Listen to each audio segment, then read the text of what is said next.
Mesdames et messieurs, soyez les bienvenus pour ce nouveau numéro de Kin People, le magazine le plus stylé de la République démocratique du Congo. Nous allons donc être ensemble pendant près de 60 minutes afin de faire le tour d'horizon de nos différents sujets. Et comme vous le savez, nous sommes vraiment très heureux de vous savoir de plus en plus nombreux à nous regarder un peu partout à travers la planète, et cela grâce notamment au support Internet. Eh bien, sachez-le bien, mesdames et messieurs, que pour cette émission, j'aurai un plateau particulièrement garni, mais surtout accompagné du seul île de Kin People qui est Fanfan Soupi. Bonjour. Bonjour Christelle Dibata, salutations très cordiales à tous nos téléspectateurs dans le monde. Merci de suivre Kin People. Alors Fanfan, on se retrouve donc pour ce nouveau numéro, mais pas que toi. Il y a également deux autres invités que j'ai le plaisir de pouvoir vous présenter pour ce numéro. Nous avons d'abord Madame Virgile Mpeti qui est avec nous. Bonjour. Bonjour Christelle, merci de m'avoir invitée sur votre plateau. Madame Virgile Mpeti est un véritable rayon de soleil que nous allons avoir pour cette émission. Et tenez-vous bien, elle dispose de quelques techniques miracles afin de vous permettre d'être bien dans votre tête, mais surtout bien dans votre peau. Et nous avons enfin notre deuxième invité qui est un visage et une voix que vous avez certainement déjà connu et rencontré. Il s'agit de Nice. Eric Nice qui est avec nous aujourd'hui. Bonjour. Bonjour, bonjour Christelle. Alors Eric Nice, est-ce que tu peux nous expliquer le look que tu portes aujourd'hui? Ah non, j'ai fait un peu le tour du monde. J'emporte un peu de tout sur mon passage. Là, c'est une super tunique que j'ai pris, je crois, au Kenya. J'ai beaucoup aimé. De la tribu Maasai, si je ne me trompe pas. La tribu Maasai, et j'ai acheté. J'ai ramené un truc. Ah, compris que tu avais acheté, c'était pas offert. Non, j'en avais acheté un, mais ils m'ont offert deux quand même. Ah bon? Sur mon passage, après le tournage d'un clip, voilà. Et je la porte là, mais c'est plein de souvenirs que j'ai sur moi. Alors, on fera le tour de ces souvenirs, évidemment, mais surtout, on fera également le tour de ton agenda actuel, puisque la personne que nous avons invitée aujourd'hui n'est pas qu'artiste, il est aussi producteur, scriptwriter, un peu de tout pour faire de lui un artiste véritablement complet. Kin People, pour cette nouvelle saison, c'est parti.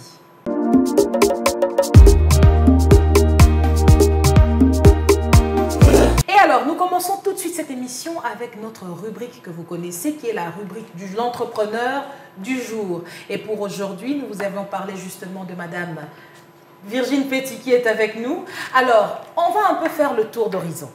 Je rappelle que vous êtes à la fois CEO de Zalanatai, mais aussi que vous possédez deux autres entreprises. Vous ne vous limitez pas seulement à l'univers de la beauté, mais vous touchez également à l'entrepreneuriat, notamment en fournissant des services aux entreprises, construction d'images, mais aussi vous êtes actuellement en train de bâtir un véritable empire de beauté, Raymond Centre de Beauté, qui est appelé à s'étendre. Parlez-nous un peu plus de vous. Je m'appelle Virgile Mpeti, je suis multi-entrepreneur. Pourquoi multi-entrepreneur? Parce que je me dis que la RDC est un grand pays avec 145 territoires. Et j'aime bien le dire de manière très gentille, c'est que tout est encore à construire, à se développer. Donc, on a la possibilité de réussir plusieurs fois et d'échouer plusieurs fois. Donc, ceci n'exclut pas cela. Et me concernant, je suis multi-entrepreneur. J'ai commencé très jeune. Mon premier entrepreneuriat a commencé, j'avais 16 ans. Ok. Oui. Et c'était dans quel secteur d'activité? Je vendais de la lingerie sous mon pupitre à mes collègues. Ah mais ça c'est très bien. Voilà, parce que il y avait, après les cours d'éducation physique, elles aimaient beaucoup la petite lingerie en dentelle que je portais. Elles me disaient, mais ça vient d'où? Je dis, c'est ma maman. Bon, en petite débrouillarde que j'étais, j'avais une tante qui allait dans le marché central. Okay. Et il y avait des grosses caisses où on vendait de la lingerie qui venait d'Europe. Mais elle ne savait pas que ça s'est acheté là-bas. Alors, je faisais des petits coups avec ma tante. Tu veux bien qu'on aille au grand marché? Je crois que j'ai de la clientèle, je peux vendre un peu. Ah, ça a commencé très tôt, la fibre entrepreneuriale. Oui, alors un entrepreneur, par définition, c'est celui qui trouve plutôt une solution à un problème. À un problème. Donc, j'avais déjà une niche, j'avais une clientèle. Je me suis dit, mais je peux me faire de l'argent supplémentaire. Quitte à me faire attraper par le préfet de discipline. Ouais. Heureusement, j'avais des clientes qui étaient bien discrètes et moi-même, je le faisais calmement sous le pupitre et ça se passait bien, ce petit business-là. Donc, Ça s'est développé de fil en aiguille à l'université avec plusieurs autres business. On m'appelait même la Ouest africaine. Pourquoi? Parce que le coffre de la voiture, de la maison, il y avait plein de marchandises.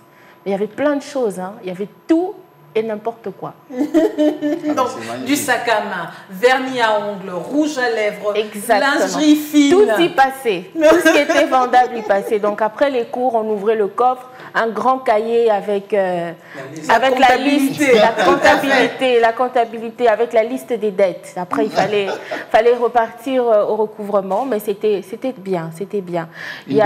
C'était une très belle expérience. Donc, juste après avoir fini mes études universitaires, je lance ma première entreprise qui est Utmost Service, qui s'occupe principalement de tout ce qui est service marketing, construction de marques pour les sociétés, vente de leurs produits sur terrain ou dans des grandes surfaces. Okay. Également, enquête de satisfaction que l'on fait encore à ce jour. On a même développé avec notre équipe, vu qu'actuellement en RDC on parle du numérique, c'est une solution qui permet la récolte au fait d'informations dans les différents points de vente. Donc cette structure, elle continue encore et elle a à ce jour 8 ans. D'accord. Voilà. Alors moi, j'aimerais plutôt qu'on revienne sur ce qui fait, je dirais, votre notoriété. C'est notamment cette niche qui est Zalanataï. Donc cette niche, cette entreprise qui propose de services pour l'amélioration du bien-être. On le sait que de par le monde, de plus en plus de chiffres, de plus en plus de personnes se retrouvent avec des problèmes de poids. Et donc, comment vous avez fait le pas pour intégrer ce secteur? Voilà, alors je voulais en venir, vu que j'ai fait de la construction de marque et que j'ai grandi dans l'univers de la beauté avec le centre de beauté Raymond qui appartient à ma mère. Je me suis dit, juste après avoir eu ma fille, j'ai eu ce que moi j'appelle une grande prise de poids. Il faut le savoir que les docteurs, les médecins disent et recommandent aux femmes enceintes de prendre 1 kilo par mois. Bon, moi, j'ai triplé, j'ai sauté la courbe. Pour perdre, c'était compliqué. Une moyenne de 10 kilos pour toute une grossesse. 10 kilos pour toute une grossesse. Moi, j'étais à 30 kilos. C'était un peu trop. Donc, au moment de les perdre, j'étais à la recherche de la meilleure solution de perte de poids et surtout pour perdre du ventre rapidement. À l'époque, on avait le pagne qu'on attachait au niveau de la ceinture abdominale. Et ça se fait encore aujourd'hui. Ça se fait encore aujourd'hui, mais il faut la bonne technique. Ce n'est pas tout le monde qui le fait, parce que lorsque ce n'est pas bien serré, il y a des problèmes au niveau de l'abdomen. Et aussi, il faut savoir qu'après un accouchement, il faut une rééducation abdominale en même temps. Donc, il faut une bonne ceinture qui soit à la fois efficace et qui réponde à d'autres normes cliniques également. Donc, j'ai cherché la meilleure solution. J'ai énormément dépensé dans des solutions qui n'étaient pas efficaces. J'ai pu en trouver une et c'est là que le déclic intervient. Je me dis, il y a plusieurs femmes qui accouchent. Pourquoi ne pas avoir une solution clé en main qui non seulement leur permette de pouvoir régler le problème au niveau de la ceinture, donc avoir des ceintures abdominales postpartum, également avoir un accompagnement, avoir un thé minceur qui soit pas toxique pour la femme allaitante. Ah oui, ça c'est vrai. Ça c'est très important. Et il ne suffisait pas seulement de vendre des ceintures, mais de vendre au fait tout un processus et un lifestyle. Un lifestyle. Parce qu'on ne vend pas que des produits, on vend aussi un accompagnement. C'est-à-dire, on explique aux femmes qu'il faut faire de l'activité physique. Il faut éviter de manger trop gras. Ouais, il faut éviter que tu vas te lancer bientôt. Voilà, donc c'est tout un processus. C'est une solution clé en main. Et par-dessus tout, ça vient de beaucoup de bienveillance et de l'expérience personnelle. Très bien. Alors, Fanfan Soupi, une question à notre entrepreneur du jour. Alors, moi, ma première question de savoir, en parlant de ceinture, parce que c'est vraiment l'élément clé de la marque Zalanataï, les ceintures. Ceintures gainantes. Il faut bien préciser. C'est comme ça que ça s'appelle? Oui, ce sont des ceintures gainantes. Le machin qui tourne. Il y a plusieurs modèles. Vous avez des ceintures en corset, en latex, que vous portez pendant 5 à 8 heures Par jour? Par jour. Vous avez le modèle circulaire que vous pouvez porter, mais qui est moins efficace que le corset, qui est beaucoup plus radical. Vous avez des modèles sportifs pour les personnes. D'abord, pour les modèles sportifs, il faut savoir, si vous avez des problèmes au niveau du dos, vous avez celui qui a le soutien dorsal et avec lequel vous pouvez faire du sport. Il y a le modèle qui est sudation pour les personnes qui ont vraiment des très gros ventres, pour leur permettre d'avoir une meilleure... Faut te tâter, monsieur. Voilà, pour permettre de perdre du poids plus rapidement. Comme je vous le dis, ce métier, ce n'est pas seulement vendre des ceintures, voilà. mais c'est vraiment un suivi. Et discuter avec le consommateur, discuter avec vos clients pour savoir quel est le produit qui le convient le mieux. D'accord. Alors moi, ma question est au niveau comment, je ne sais pas comment je peux appeler ça, quand ça serre là. Parce que la gaine, elle serre, hein, la ceinture, elle serre vraiment le ventre et tout. Est-ce qu'il n'y a pas les gens ne vous posent pas des problèmes, par exemple, de respiration ou bien d'étouffement en utilisant, on peut parler de 8 heures de temps. J'imagine avoir 8 heures dans une ceinture qui vous serre l'abdominaux, le ventre et tout et tout. Est-ce que ça ne pose pas d'autres problèmes en voulant résoudre d'autres problèmes? En vérité, il faut savoir qu'une bonne gaine, c'est pour ça que lorsque vous venez, il y a le guide de taille, ce qu'on appelle size charts. Donc c'est par rapport à votre poids, par rapport à votre taille et aussi par rapport à vos antécédents. Une personne asthmatique, on ne va jamais recommander un corset. Ah, ok. Une personne, il y a certaines clientes qui veulent le porter en dormant. Il y a certaines personnes qui souffrent d'apnée de sommeil. Oui. Et parfois, elles ne le savent pas. Donc, on déconseille de dormir avec la ceinture. Mais lorsque vous choisissez une ceinture de qualité, un corset de qualité, vous n'avez pas ce problème-là. Ok. Ah bon. Alors, Eric Naïssa, intéressé par les gaines? Il paraît que les hommes aussi en portent. J'ai palpé le ventre là maintenant. Je pense mais j'aimerais poser à vous, messieurs, une question. C'est assez tabou dans le milieu des hommes, entre guillemets, de parler de gaines ou d'en porter. J'imagine bien. Je pense que moi, je ne suis pas trop bien placé pour répondre parce que faut pas fuir. Les artistes, on est toujours à la recherche de la perfection. Ça passe chez nous quand même. Je connais des amis artistes qui mettent des gaines pour mieux rentrer dans leur costume de spectacle et qui mettent... et qui dansent avec? Oui, qui dansent avec et qui tiennent bien devant un micro. Je connais certains aussi qui le portent pour un clip. Je connais certains qui préfèrent garder la taille. Donc, dans le monde artistique, c'est un peu une obligation et à la recherche de la perfection, ça passe. Mais si je reviens dans ma casquette Monsieur Tout le Monde, et particulièrement en tant que Quinois et Congolais, je pense qu'il y a une forme de relâche comme ça. Et c'est un peu tabou, bien sûr, mais les gens, apparemment, les hommes, non, je me trompe, s'en foutent. Il n'y a pas beaucoup de clients hommes, hein? J'ai quand même un petit ventre aussi, moi, mais ma petite expérience personnelle, c'est que je suis étonné des fois, dans un bar, dans un restaurant, quand même... Des mabous, des gabarits. Des gabarits. Comment t'as fait? C'est un sujet tabou, mais je pense que c'est très intéressant d'ailleurs ce que propose Zala Nataï.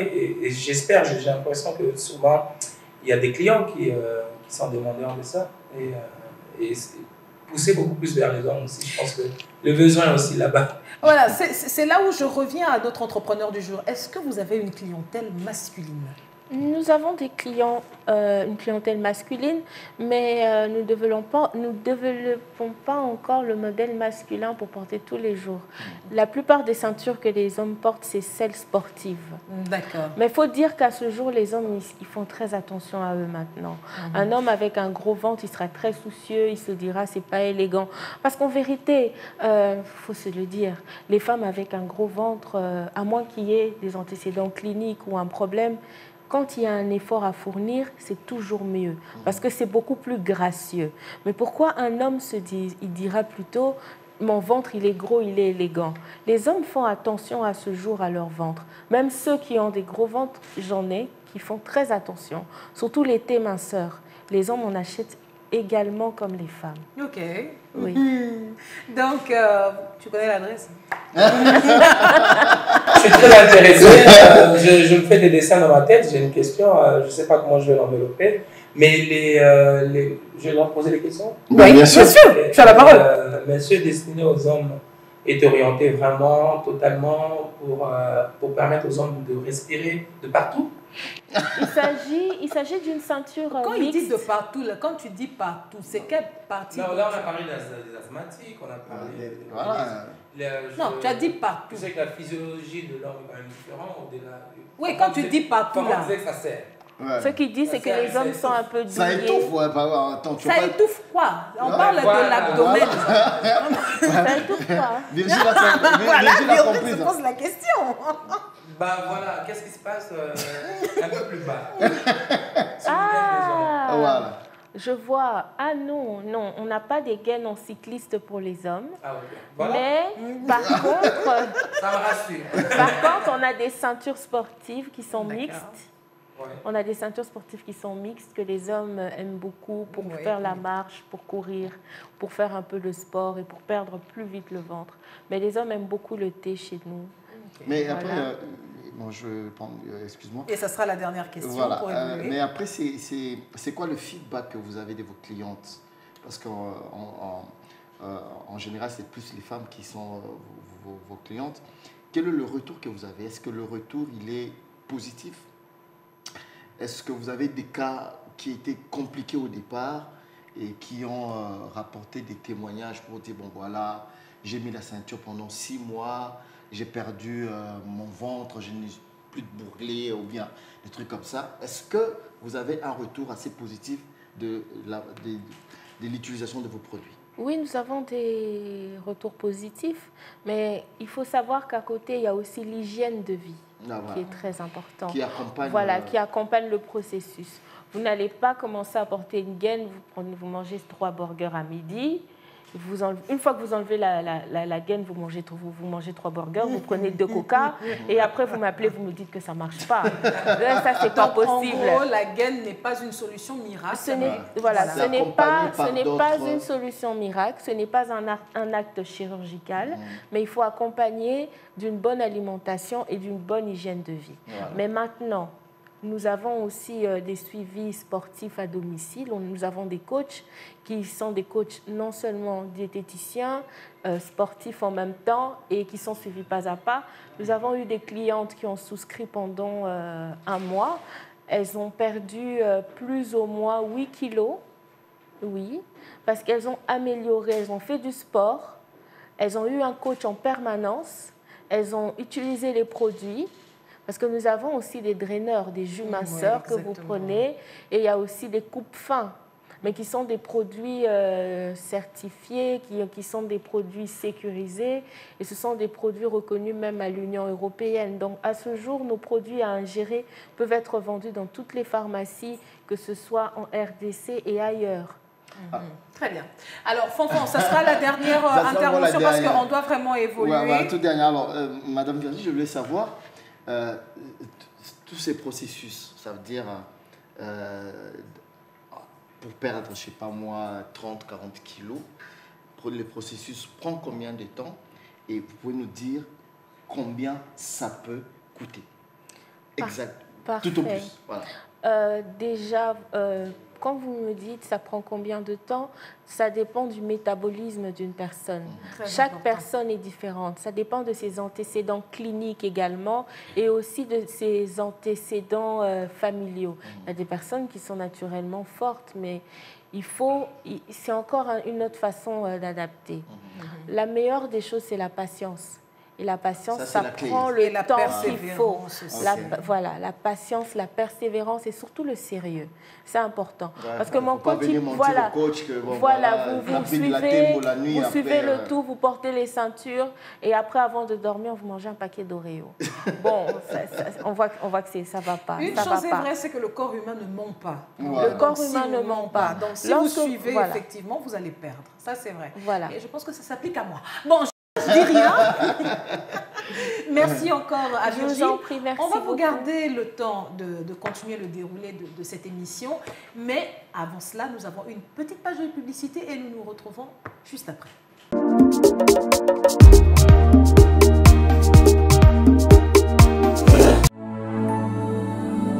Chaque jour, plus de 15 millions de membres transforment l'Afrique.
Chez AfriMoney, découvrez, bénéficiez et partagez votre argent en dollars et en francs congolais depuis votre SIM Africell en tapant étoile 1020 dièse.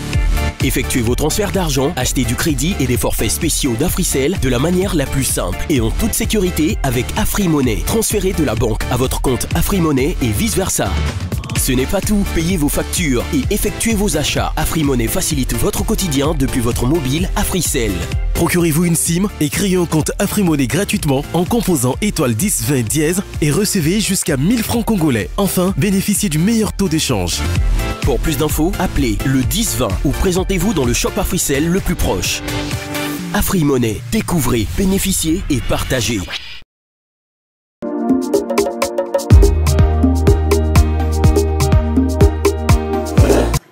Retour sur ce plateau, nous tenons évidemment à pouvoir remercier nos différents partenaires qui nous accompagnent pour cette 3e saison.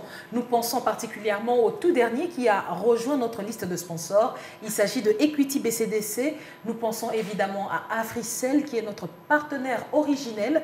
Il a été là depuis le début. Nous pensons à Martini Bacardi qui nous a rejoint au cours de la 2e saison.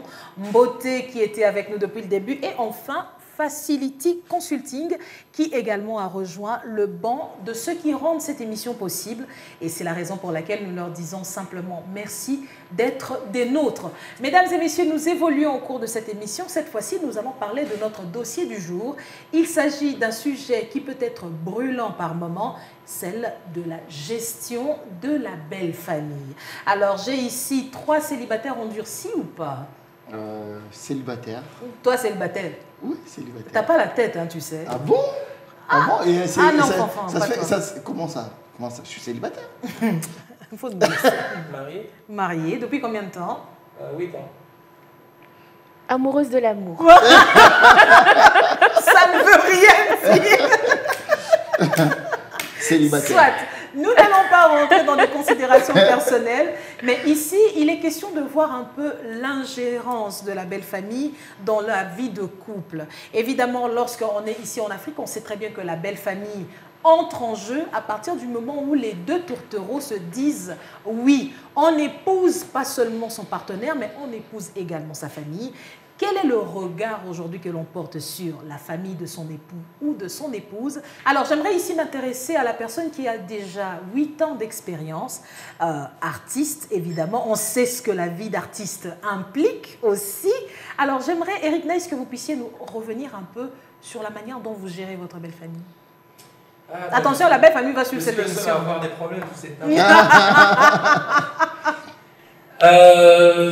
dire gestion, moi je suis très dans les mots, hein, quand je dis la manière dont je gère la famille, c'est comme si c'est une action à mener. Gérer la famille, c'est comme une décision avec un bouton où tu appuies. Maintenant je commence à gérer. Non, je pense que c'est un rapport qui se vit du jour le jour. Ça c'est déjà un. Il n'y a pas une série des choses à accomplir dans la gestion de la famille. Le mot gestion me gêne un peu, je disais. Mais c'est du jour le jour, on apprend à connaître l'autre, on apprend à connaître sa famille. Et c'est un peu de la sociologie, c'est un peu de la psychanalyse, un peu le mariage, parce que le même exercice que tu fais avec ton conjoint et ta conjointe, c'est te guidera vers le chemin pour comprendre d'où elle vient, comment elle a grandi, à quoi s'attendre. Parce qu'en Afrique, on a pratiquement les mêmes problèmes. Hein. Ça veut dire si tu as un petit frère fou, ça veut dire que chez ta femme, il y en a forcément un. Quand je parle de fou, je parle de fou, je ne suis pas littéral. Mais moi, particulièrement, je fais le choix d'absorber. Je ne sais pas si c'est bien ou si c'est mal, j'absorbe et je préfère écouter que beaucoup plus parler. Donc, que ce soit pour des comportements positifs ou des comportements négatifs, je me positionne comme un plateau qui reçoit. Et je fais un gros effort de ne jamais lâcher, de jamais être de ne jamais exploser. Jamais à l'attaque. Donc ça m'aide beaucoup parce que ça me permet d'observer et d'être moins parlant. Et je chuchote à l'oreille. Je chuchote à l'oreille de ma femme, ou bien de son frère, ou de son cousin, quand je dois forcément m'adresser ou bien changer une situation. Mais, en tant qu'homme et chef de la famille, quand il y a des débordements, et il y a des choses qui ne fonctionnent pas dans le cadre que tu établis dans ta famille, parce qu'après, nos familles ici congolaises oublient que quand vous vous mariez, c'est votre vie qui commence. Ils considèrent toujours qu'ils ont les bras longs, jusqu'à s'ingérer dans leur relation. À un certain moment, je sais à quel moment taper sur la table pour dire non, ça chez moi, non, ça chez moi, non, ça chez moi. Mais, nos belles familles. C'est le deuxième mais. Mais nos belles familles ne demandent pas beaucoup en plus. Hein. C'est ce qui est bien dans ça, c'est qu'ils ne demandent pas trop. Ils sont très présents, mais quand tu essaies de voir, ils s'attendent à quoi, c'est 2-3 choses qui peuvent être soit obligé t'es pas obligé, à dire, de faire. Mais c'est, par exemple, tu peux recevoir une cousine ou un cousin à la maison de manière improvisée. Hein, 2 jours, ou 24 heures ou 48 heures, ça passe ici en Afrique. Et ce que je gagne des fois ne m'appartient pas forcément à moi, ça appartient aussi à un frère, un cousin ou une soeur de ma femme qui en a besoin. Donc ça reste un peu plus ouvert. Dans l'autre sens, c'est vrai que moi, fier avec mon palier, ça existe, mais des fois, on a des coups de main aussi de la belle famille. Ouais, ça c'est clair. Ils peuvent te dépanner financièrement aussi d'ailleurs, hein, quand ça reste loyal et tout. Voilà. En gros, je pense que j'ai su le truc. L'homme idéal, hein? J'allais dire c'est l'homme idéal, ou alors il ne nous a pas tout dit. Voilà. Non, en gros, je me cache pour grandir. Devant ma belle famille, je me cache pour grandir. Et j'ai à la charge, c'est ma femme qui doit aller arranger les choses. D'accord. Et je préfère aussi me cacher pour aider. D'accord. Voilà. Alors, l'amoureuse de l'amour. Voilà. Ah, cette définition, Mathieu. C'est la meilleure. Je pense que je vais mettre ça sur l'amoureuse de l'amour.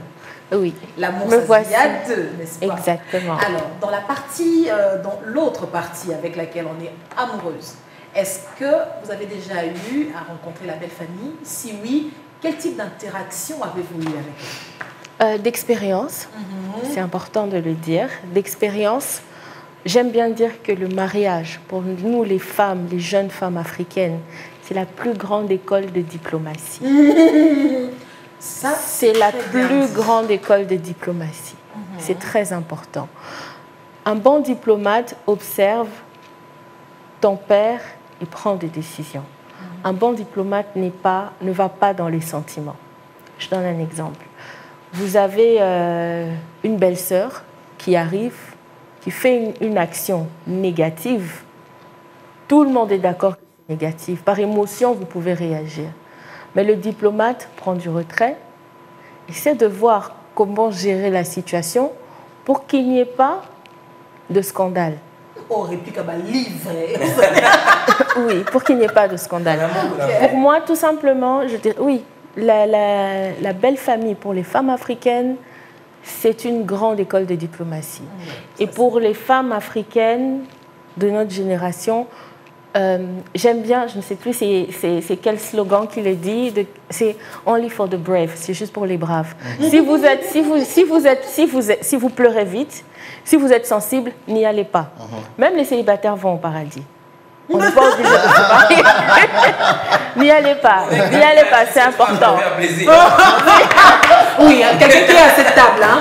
Oui, n'y allez pas. C'est très important, n'y allez pas. Même les célibataires vont au paradis. Même les célibataires vont au paradis. Ça me fait 2 pépites pour moi. Ça, je vais le mettre sur mon statut. Et il y a aussi une troisième chose que je vais dire, et je vais rentrer dans nos valeurs chrétiennes. Voilà. L'homme quittera ses parents, on a dit quittera ses parents et s'attachera à sa femme. On n'a pas demandé à la femme de se détacher de sa famille pour aller vers celle de l'homme. Il y a un problème avec ça aussi. Mais est-ce que cette interprétation, elle est intéressante. Est-ce qu'elle est dans nos familles africaines, dans nos coutumes, est-ce qu'elle est bien perçue? Parce que voilà, peut-être que les... J'allais aussi... Voilà, tu veux parler sur... Tu avais attaqué... Non, je n'ai attaqué personne. Non, dernièrement, tu avais attaqué... le couple? Non, tu avais... Ah, maman, Béatrice. Tu as attaqué Béatrice ici, au sol et l'animal. Maintenant que tu parles au nom de... Non, on analyse les propos de Madame Virgile. Aussi, je devrais rajouter... des mauvais signaux à nos téléspectateurs. Non, ils seront d'accord avec moi, c'est que je suis en train de dire que nos familles africaines, congolaises, parce qu'on va dire quand même, nos familles, on va parler de ce qu'on vit hein, dans nos milieux, on se rend compte qu'il y a certaines familles, Eric il a peut-être une exception, mais dans plusieurs familles, il y a ces genres de problèmes, où on a vraiment l'impression, même pas l'impression, on se rend compte vraiment qu'il y a des familles qui ne veulent pas lâcher prise sur leurs frères, sur leurs sœurs, quand ils s'est engagé dans une relation. C'est-à-dire ils veulent un peu contrôler, voir si la personne qui a quitté son père et sa mère et aller s'attacher à l'autre personne, est-ce qu'elle se retrouve, elle est heureuse, est-ce qu'elle va bien, est-ce qu'elle supporte les caprices de son conjoint qui sont peut-être mal perçus dans la belle famille. C'est des problèmes, c'est des réels problèmes auxquels beaucoup de gens font face, mais la gestion aussi de ces problèmes, ça c'est une autre paire de manches. Comment on arrive à gérer ça? Parce que quand tu n'arrives pas à bien gérer, il y a cette cassure entre soit ta famille et c'est des problèmes réels avec sa femme ou avec son homme. Bon, voilà. J'allais rajouter aussi, il y a aussi une autre chose, c'est la femme est soumise à son époux. La soumission, c'est avoir une mission commune que l'homme devra donner clairement et la femme est soumise à la mission, mais elle n'est pas soumise à sa belle famille. Elle est soumise à son époux, mais elle n'est pas soumise à sa belle famille. Ah, ça, c'est une merveilleuse pépite. Oui, mais après, est-ce que ça passe dans d'autres familles? Dans d'autres familles, est-ce que ça passe? Attendez, c'est très important. La femme est soumise à la mission que l'homme donne. Si vous êtes dans un couple et que la mission de l'homme n'est pas claire, vous avancez au jour le jour, comme deux copains, et qu'après, le beau-père, la belle-mère, la belle-sœur peuvent mettre leur grain de sable dans votre mariage, il n'y aura pas soumission. Il n'y aura pas soumission. Dans la gestion, dans la plus grande gestion pour moi, dans le couple, dans le mariage, c'est d'abord l'homme. C'est d'abord l'homme. Qui doit donner la conduite. Qui doit donner la conduite à avoir. Et la femme décide si oui ou non elle se soumet à cette conduite-là ou pas. Et ce sont des choses qui se discutent dans les fiançailles. On ne se retrouve pas dans un mariage où on n'est pas d'accord de la manière dont doivent se passer les choses. Et on accepte parce qu'on aime la personne. On ne se marie pas. Je découvre une autre personnalité de l'invité, féministe assumée. Ah ben ça c'est magnifique, ça fait plaisir. Moi je trouve qu'elle a raison hein, à 100%. Moi j'aimerais ça se discute. Pour moi ça se discute dans les fiançailles. Cette mission-là. Je pense que le sujet il est costaud. J'ai plus de temps pour ça. Je pense que ça sera la dernière intervention. Ouais, je m'africanise un peu plus et j'ai d'autres logiques aujourd'hui dans ma tête qui sont en train de naître au-delà de ceux reçus par l'autorité civile, par tout ce qu'on a comme liste dans le contrat de mariage. Le mari est le chef du foyer. Oui, il y a des fortes influences liées à la tradition, liées à nos cultures et à nos mœurs. Je suis totalement d'accord avec ce que Virginie dit. Mais quand je suis Moulouba, quand je suis Moussoaï, quand je suis Mungala, les réactions sont totalement différentes. Oui. Par exemple, j'ai un ami qui est Mungala. Leur manière de gérer la famille, leur gestion avec la belle famille est totalement différente. Pourquoi? Parce que j'ai l'impression que les Mangalas sont... La famille ne s'arrête pas au niveau restreint. Elle est un peu plus élargie. Ça veut dire qu'ils se mettent entre couple, oncle, beau-père et tout, pour gérer certaines situations. Mais quand tu arrives chez les Bakongo, tu te rends compte que c'est un peu différent. Donc ce que je dis par là, c'est lié à nos cultures aussi. Oui, c'est lié à nos cultures. Aujourd'hui, les jeunes générations qui sont de moins en moins liées à la culture se mettent sur une table pour discuter comme tu dis. Mais hier, c'était les familles qui de la tradition, de la culture qui peuvent jouer aussi.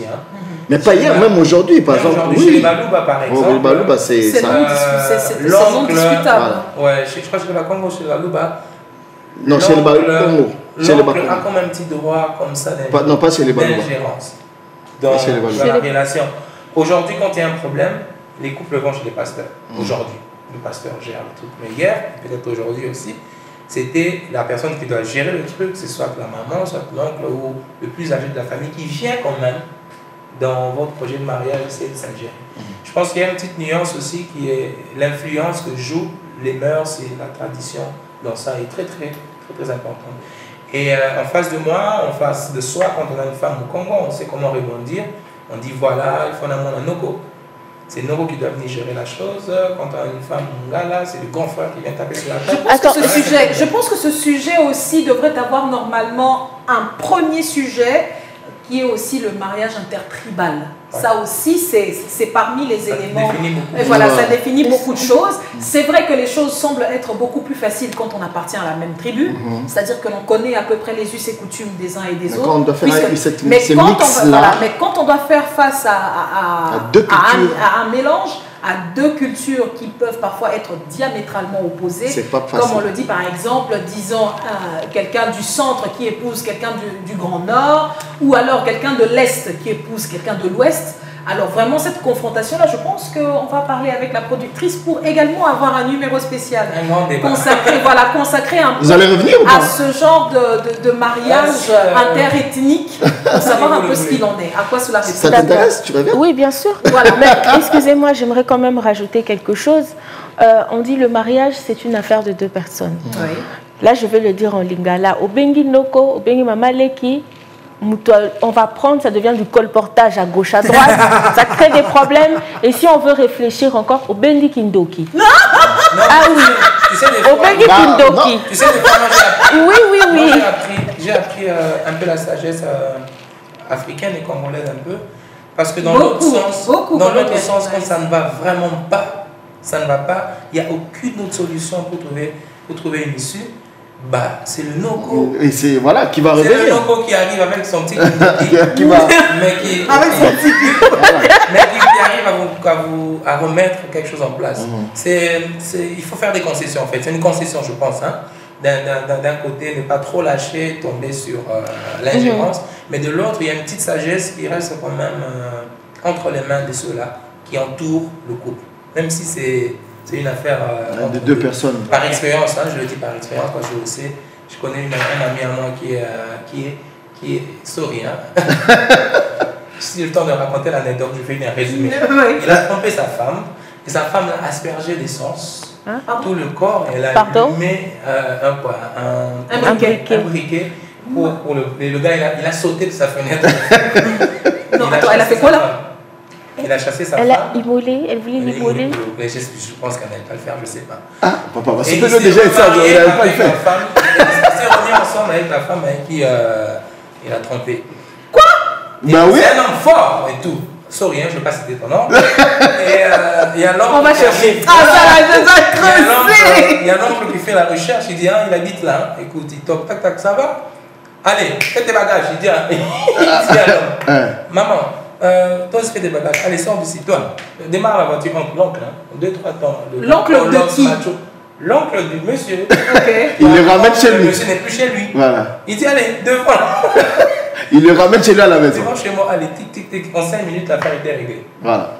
Donc, je pense que ce petit pouvoir-là de l'oncle, de lignée, d'oncle, toujours quand même, et c'est bénéfique quand c'est positif. Voilà. Je dirais là, je suis d'accord. C'est la fin, c'est juste ça les moyens. Et quand c'est fait avec amour et bienveillance. Voilà. C'est important. Donc, merci encore à tous nos invités d'avoir réagi. Magnifique. Et tout de suite, nous allons passer à une autre rubrique qui est consacrée justement à ce qui se dit à travers le monde via les réseaux sociaux, via Internet. Nous voici arrivés à la rubrique Les pépites du net.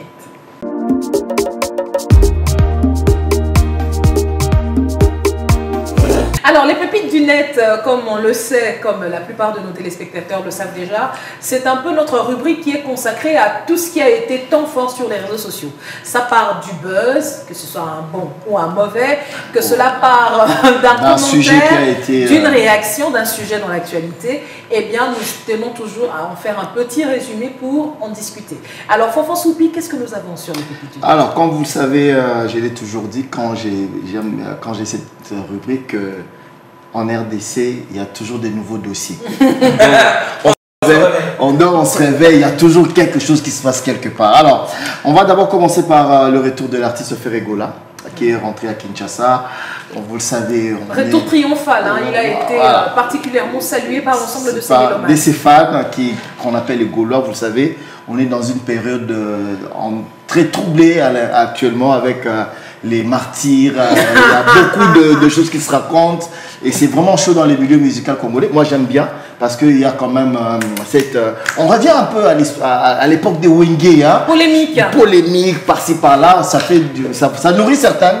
Et ça donne de la visibilité à certaines personnes. Alors, Ferregola est revenu après plus de 6 mois passés à l'extérieur du pays. Il faut préciser que l'artiste Ferregola avait également fait l'objet d'une de nos pépites du net, justement. Il avait été mis en prison parce que son enfant avait été porté plainte pour le fait qu'il l'avait corrigé. Voilà. C'était une correction parentale. Non, violence. Non, correction parentale. En France, c'est de la violence, madame. Moi, je parle de ça de mon point de vue congolais. C'était mais là-bas, c'était de la violence. C'était considéré comme étant de la violence et l'artiste s'était donc retrouvé en prison. En effet, et l'artiste est revenu à Kinshasa. Et voilà, ces jours-là, il a quand même plu. Et les internautes ont quand même réagi parce que Fally, le jour où il est rentré à Kinshasa, il avait plu aussi. Et il y avait du monde. Et malheureusement ou heureusement pour lui, c'était pendant la nuit et tout. Mais Ferré, c'était pendant la journée. Et voilà, cette affluence des gens a fait quand même parler tous les deux camps, les fans de Fally, les fans de Ferré, ont vraiment beaucoup réagi sur mais moi, ce que j'aimerais savoir, pourquoi mettre cette opposition au fait pourquoi c'est comme ça, il y a musique, il y a Congo. On aime la polémique. Il y a musique, il y a Congo, musique. Donc voilà un peu, c'était un peu parmi les pépites, parmi les sujets qui ont quand même eu fait le tour des réseaux. Voilà, je sais pas si quelqu'un a un avis, quelque chose à dire sur ça. Non, j'avais juste vu une image très très forte de lui quand il faisait quand il était sur son véhicule. En train de pleurer. En train de pleurer sur la C'était des moments de... C'était pas... Ce que les gens ne savent pas, c'est qu'il a perdu 50 heures. Hein. Ah ouais, il est en deuil en fait. Mais toutes mes condoléances d'ailleurs, l'artiste en va se voir tout à l'heure pour son concert. Et voilà, je pense qu'il a dû peut-être réfléchir à ça, revenir... dans ces circonstances... Sortir de prison, perdre sa soeur, arriver... Et avoir raté le concert aussi, qui était quand même un gros événement. Je pense qu'il a une grosse bulle d'émotion qui s'est manifestée. Moi, c'est ce qui m'a touché. Et c'était tellement mignon et sympa de voir un fan qui lui a tendu un papier serviette mouchoir pour qu'il s'essuie. Voilà, c'était parmi, quand même, il faut le dire, les événements qui ont marqué la communauté congolaise sur les réseaux sociaux. Alors, vous n'avez rien à dire là-dessus. Moi, ce qui m'a réellement touchée, c'est lorsqu'on avait filmé sur les réseaux sociaux quand on détachait son bracelet électronique. Ah, ok. Et on avait comme titre maintenant, Ferré est un homme libre. Voilà, ça c'est bien.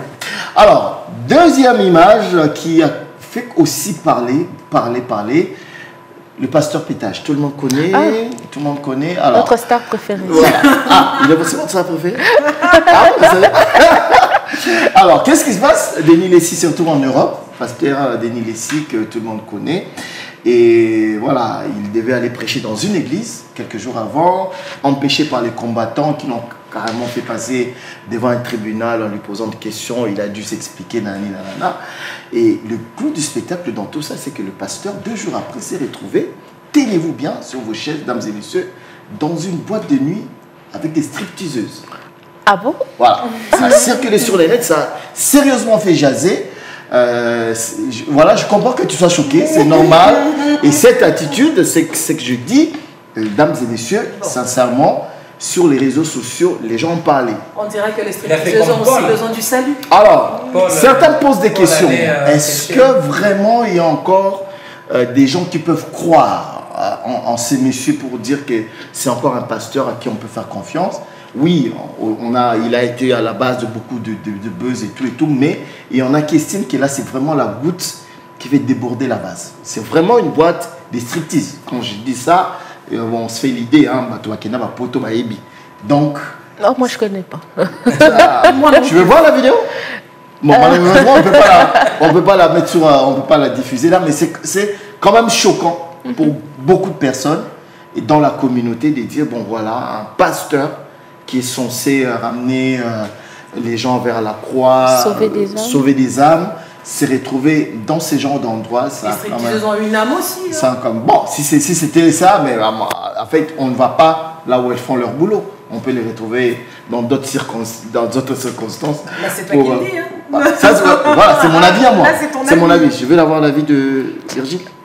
Bon, moi, ce que je trouve très intéressant dans cette situation, c'est que maintenant, il y aura un vrai éveil intellectuel, spirituel. C'est que les gens n'iront plus vers les églises par fanatisme ou tout simplement à la recherche du miracle, mais les gens maintenant se poseront des vraies questions avant d'intégrer certaines églises. D'abord, de l'intégrité, de la moralité des pasteurs. Parce que là, nous ne voyons que, sans jugement, nous ne voyons que sa manière de vivre qui est différente de ce qui est prêché dans les différents évangiles. Les gens se poseront maintenant les bonnes questions et c'est très bien. D'accord. Bonne réaction, Eric Nice. Je rappelle que le pasteur est en train de lancer un Mais c'est un bon chanteur. C'est produit dans ton studio. Là, je suis fan, c'est moi. Il chante bien. Il travaille avec non, c'est dans ton studio. Il travaille avec quelqu'un qui un featuring. Jamais de la mort. Il travaille avec un jeune qui m'entoure, qui est même de mon groupe, qui est même de mon entreprise de création, Erident Audit. Un jeune très très talentueux, c'est lui qui réalise son album. Et voilà, coup de chapeau à ça, c'est son projet. Mais moi j'ai un réel souci, un vrai problème avec lui le pasteur. Je n'ai même pas envie d'appeler pasteur. Un réel problème avec des ici. Il faut qu'on l'arrête. Il faut que quelqu'un... Qu'on le mette en prison? Non, ça veut dire le stopper un peu dans ce qu'il fait. Qu'on lui fasse entendre raison. Ouais, donc moi c'est le seul message que je lance maintenant. On est une société sérieuse et il y a nous, artistes, et plein d'autres personnes dans différents domaines. On laboure chaque matin, soir, on est en train de travailler pour redéfinir notre fierté, redevenir comme nous étions. Et je pense que cela nous dessert vraiment beaucoup d'aller sur Internet, d'aller sur YouTube et de voir ces genres d'éléments. Je suis un peu psychologue, je dirais, dans mes expériences de la vie. Je pense totalement qu'il y a un problème. Peut-être qu'il souffre. Peut-être qu'il souffre. Bah oui,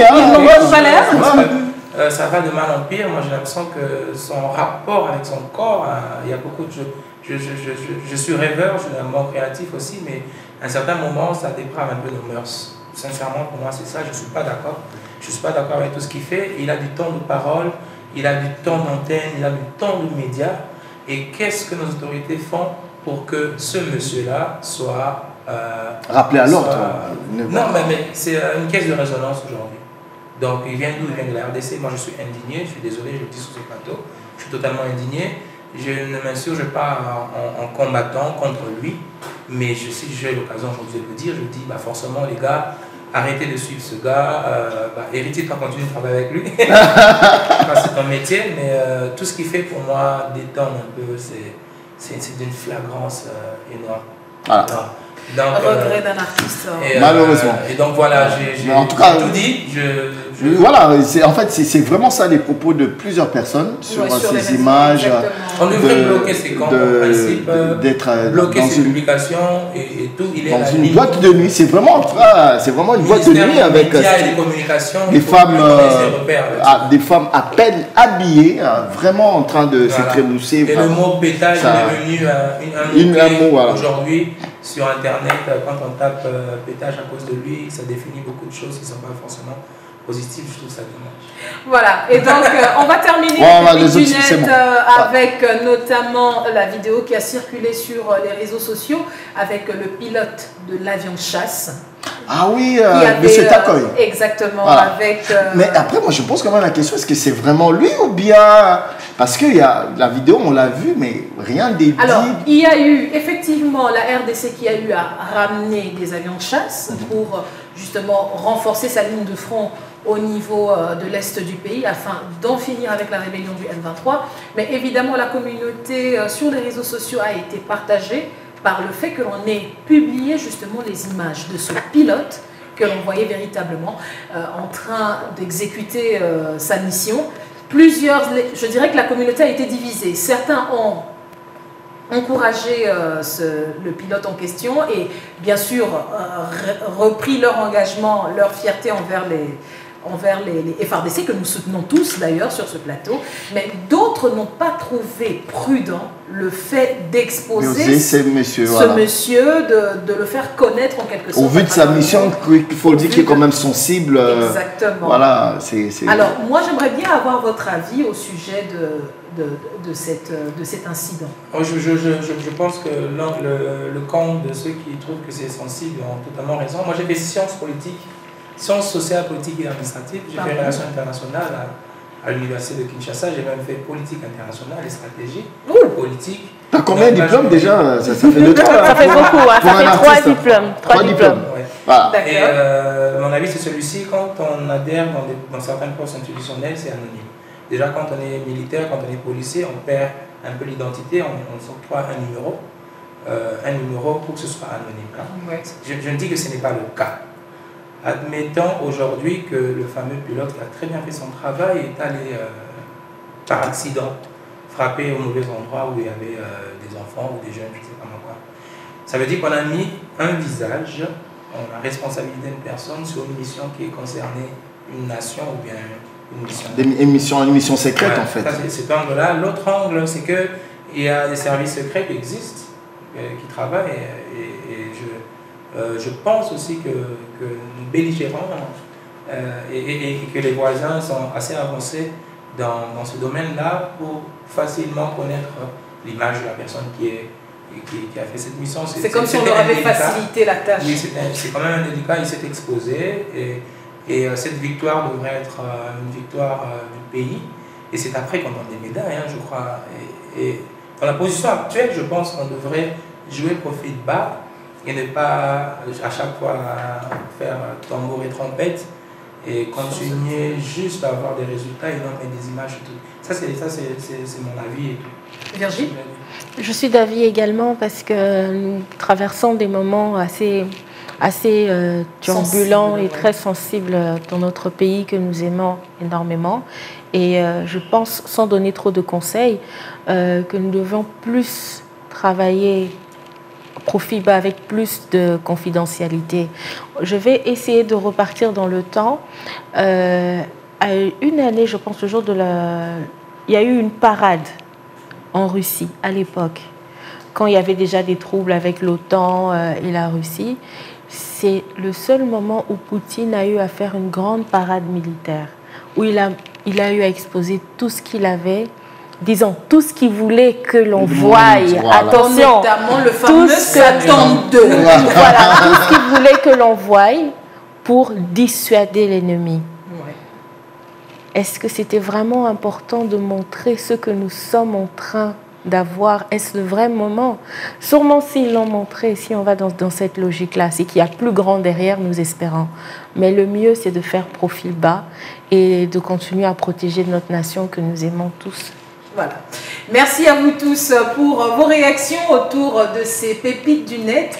Et cette fois-ci, mesdames et messieurs, on va se détendre. On va donc parler musique avec notre invité. Et c'est également ce moment que nous choisissons afin de déguster notre Martini 00 dans le plus grand des calmes.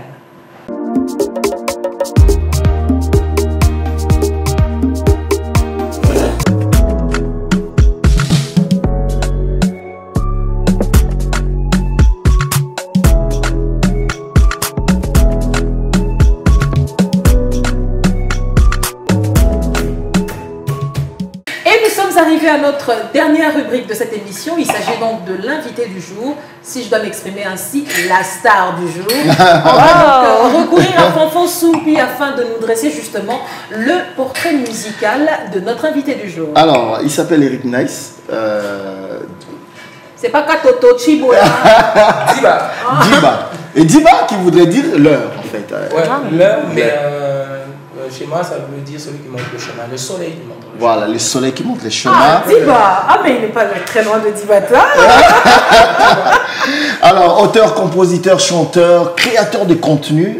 Il est dans ses heures perdues, il est il communique aussi.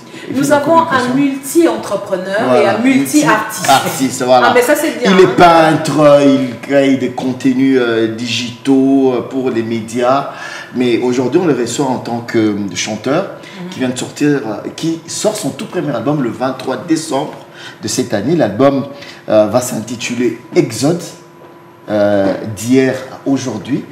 Donc vous allez voir le visuel tout à l'heure. Un visuel qui a créé une grosse polémique. Vous allez le voir, c'est des visages qui viennent de Taboulay, Grand Calais, Taboulay, Franco Lambomaki Adi, Papa Wemba, JB Piana et tout le monde. Et Fally Ipupa en dernière position. Mais Fally qui n'a pas la même position que tout le monde et qui lui regarde le monde comme ça pendant que les autres sont de profil. Voilà. Et pourquoi cette différence avec Fally? Qu'est-ce qu'on est supposé comprendre? Déjà, d'hier à aujourd'hui, Exode, c'est une influence. J'ai fait cet album parce que je voudrais raconter mes influences Rumba. J'ai eu beaucoup de temps. Je ne m'habituerai jamais. Alors, j'ai pris trop de temps pour découvrir la rumba. Je pense que c'est la rumba qui m'a pris.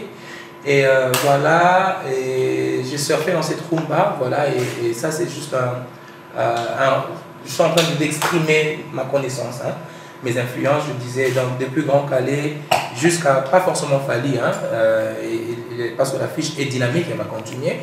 Mais cette affiche résume tout simplement mes influences rumba et résume l'évolution et la contribution de chaque personne dans son époque. Voilà. Chaque personne dans son époque. Et l'infographe avec qui je travaillais, j'ai fait la direction artistique de l'affiche et l'infographe avec qui je travaillais a proposé plusieurs modèles. On est tombé sur ce modèle-là avec Fally. Pourquoi? Parce que je raconte une histoire simple, c'est que la rumba a évolué et aujourd'hui, elle a plusieurs influences. Je finis mon album par les influences de la rumba. Et la personne en face de moi qui a amené, je pense, hein, autant et assez d'influence de cette rumba actuelle, c'est Fally, de manière technique. Okay. Parce qu'il arrive à insérer différentes sonorités dans sa rumba, il ne s'arrête pas qu'à sa guitare, il s'arrête à des arrangements qui sont beaucoup plus ouverts à d'autres influences musicales et tout le reste. Voilà. Et il est précédé par Ferré, parce qu'effectivement, Ferré, c'est un peu le dernier fils, le dernier prince de ces rumbas, de ce rumbiste ou rumbeur, qui aujourd'hui est le modèle du Grand Calais, qui conserve cette rumba de manière pure, comme du café.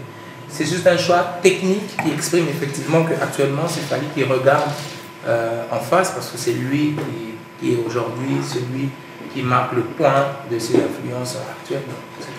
Alors, on va finir rapidement parce qu'on est pas. Alors, j'appelle qu'il y a un clip qu'on va regarder, un tout petit extrait du clip qui s'appelle Buzz. Ouais. Alors, dans cette chanson, Eric a chanté avec quelqu'un, avec une dame, Mimi Mongo. Ça vous dit quelque chose? Ça vous dit quelque chose? Légèrement le nom, mais ça vous dit quelque chose? Son, non. Voilà, alors, cette dame est décédée, ça fait plus de 15 ans. Plus de 15 ans. Mais Eric Nice l'a ressuscité dans un mix entre du mongo pur, c'est-à-dire traditionnel, et de la musique urbaine. Voilà. Donc, c'est un magnifique je vous assure, c'est une tuerie. J'ai eu la chance d'écouter cette chanson plusieurs fois. Et c'est vraiment ressusciter cette dame. Quand vous écoutez la chanson, c'est comme si elle a vraiment chanté avec lui dans le studio, pendant qu'on a juste travaillé techniquement un peu de la voix et tout. Tu nous expliques rapidement en une minute comment ça s'est passé. Alors, je tombe un jour dans un groupe WhatsApp où il y a une vidéo de cette dame qui, a quelques jours avant sa mort, est en train de chanter, filmée par un téléphone. Et ça m'a tellement touché que j'ai dit, c'est qui cette dame? Je peux la voir. On me dit, non, elle est déjà décédée. Vous avez dit qu'elle est décédée il y a 15 ans. 15 ans. 15 ans. Moi, je ne vais pas la filmer avec un téléphone. Si, il y a 15 ans, le téléphone existait, mais après... Ah oui, il y a 15 ans, 2007. Voilà. Et donc voilà, j'apprends qu'elle est décédée, mais je découvre, j'ai la chair de poule parce que sa technique vocale et tout ce qu'elle a amené comme proposition, j'ai dit qu'est-ce que je peux faire pour cette dame. Et en concevant l'album Exode, je me rends compte que la musique folklorique est arrivée à un moment aussi à accompagner la rumba et que dans son époque, elle a fait jazzer. J'ai dit voilà, je vais chanter avec elle pour aider ses enfants parce que j'ai découvert que ses enfants étaient un peu perdus, seuls. Donc tous les droits de cette chanson reviennent à sa famille. Comment je peux faire pour chanter avec elle parce qu'on m'appelle la chair de poule d'abord et comment je peux faire pour redonner un peu dans l'histoire que je vais raconter sa place. Et voilà, et Eric Danto, qui est un génie, a réussi à piquer une voix ici, une voix là-bas Et on a aligné la voix sur une piste et je me suis mis à écrire mes couplets en fonction de ce qu'elle disait. Et ça fait un duo. Le plus dur, c'était de rester dans le régime de tempo et créer un rythme. Un vrai chef-d'œuvre, dames et messieurs, que je vous recommande. Une très belle histoire d'amour entre deux générations. C'était encore plus difficile parce que les créatifs qui m'entourent ont fait un super travail, il fallait faire le clip. Ok, vous avez fait une reconstitution hologrammique. On a fait une reconstitution, on a reconstitué certaines images, on a ramené en haute résolution, on l'a fait chanter sur les paroles du studio. Ça nous a pris beaucoup de temps, vraiment beaucoup de temps. Et c'est un super chef-d'œuvre parce que cet album, effectivement, je l'ai dédié aussi à tous les créatifs, aux artistes et aux créateurs qui doivent créer. Et j'espère que je les ai fait. Le 23 décembre, on a l'album Exode. Exode, c'est mon voyage à travers Marumba. Je vais faire un lancement chez moi à domicile pour exprimer effectivement que ça part de là. Il y aura des invitations, je sais que King People sera là. Bien sûr. En tout cas, Eric Nice. N'oublie pas Virgile aussi, elle va venir pour écouter. Il faut que tu sois là. Elle va ramener des gaines. Fait mes abdos.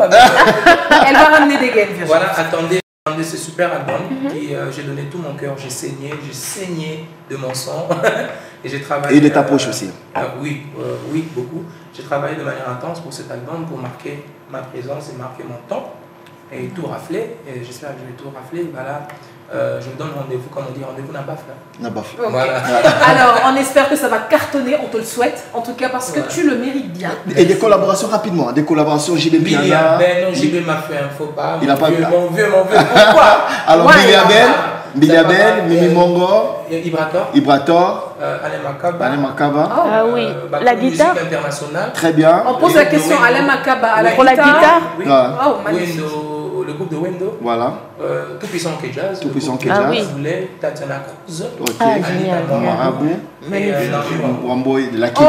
Oh, mais c'est une excellente mais tu as oublié Fanfan Soumpi aussi. Fanfan Soumpi dans les voilà, j'ai fait un cœur. Chez moi, mesdames et messieurs, Fanfan Soumpi était l'une des nombreuses voix anonymes que nous allons retrouver. Mais Foyo Mambounga. Aïe, aïe, aïe.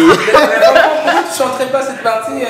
Alors, on aimerait bien terminer avec le générique de fin sur un morceau, sur un acapella de Eric Nice. Il nous rend fous, il nous rend plus tendres. Il nous rend doux, en même temps violent. Un peu passif, jaloux en même temps.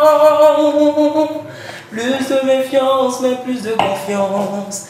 Quand en lui on croit, en l'aile on a foi. Mais jour après jour, une nouvelle imprudence. Quand ces petites choses nous lient, c'est la cause de ce contraire. Et d'abolir. Netina kama inandi melayo. Kakabolino. Ndizobangi sana zangayo. C'est l'amour qui me pousse en avant, me retient en même temps. Voilà.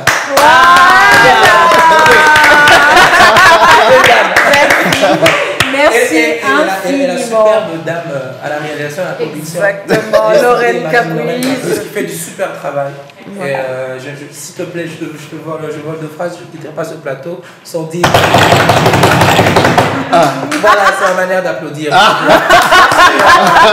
C'est un super plateau, il y a une rédaction, il y a une super production avec une régie et tout, on en a besoin ici à Kinshasa. Et il y a une guerre médiatique qui ne nous met pas forcément en avant. Je pense qu'avec ce genre de plateau, il y a un début de... On va faire comme le pilote. On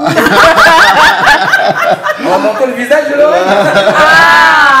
Elle viendra prochainement. En tout cas, merci infiniment Eric Nice pour cette vague de bonne humeur qui se répandue autour de ces plateaux et qui, on l'espère, vous contaminera également chez vous pour vous donner une raison de plus de rester connecté à Kin People.